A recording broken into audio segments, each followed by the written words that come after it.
Folks, we've got to go back to 2009. It's something that's always stuck in my craw.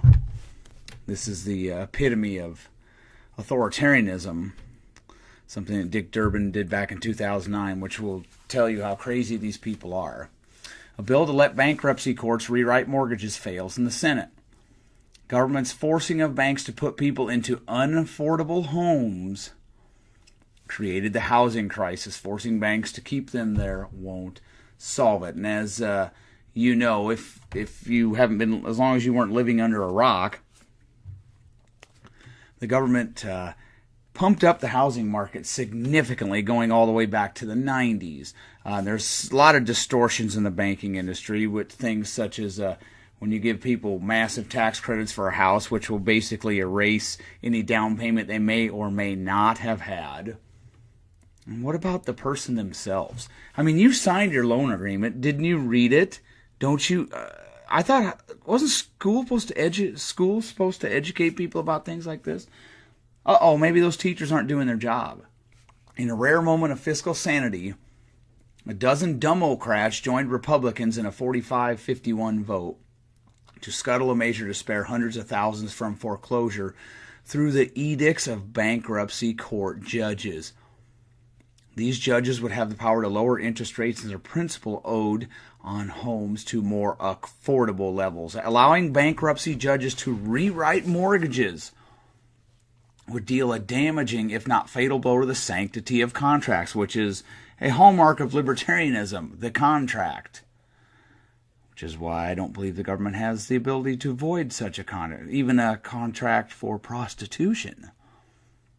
As bad as prostitution may be, the government doesn't need to get involved when two adults have come to an agreement on something. They might as well be written on an Etch-a-Sketch. The financial burden of some may be eased, but it would only be transferred to their neighbors who bought what they could afford and made their payments on time.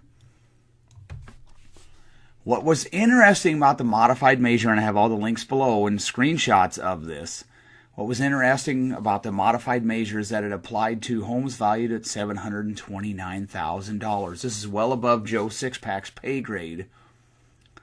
That was a compromise that Durbin made to get more votes. It seems the original bill didn't have a cap. A tax rate cut for the rich senator? $729,000 home. Yeah, those are poor people. Here's just another tidbit from Durbin running his mouth on the Senate floor. What we offer today is significantly different than what we offered a year ago. We literally give to the banks control over whether a family goes into foreclosure, whether a family in foreclosure can go into bankruptcy. We say that anybody facing foreclosure who is delinquent for at least 60 days on a home that is valued at no more than $729,000. So if you went really crazy and got a $750,000 home, you're screwed. But if it's $725,000, you're good. We say that anybody facing foreclosure who is delinquent for at least 60 days on a home that is valued at no more than $729,000 with a mortgage that was written no later than 2008 has to show up at the bank at least 45 days before they file bankruptcy and present all the economic information, all the financial documents the bank would need for a mortgage, proof of income, indication of net worth. Who would sign on for an interest-only loan, just as an aside? Who would do that? Who would be dumb enough?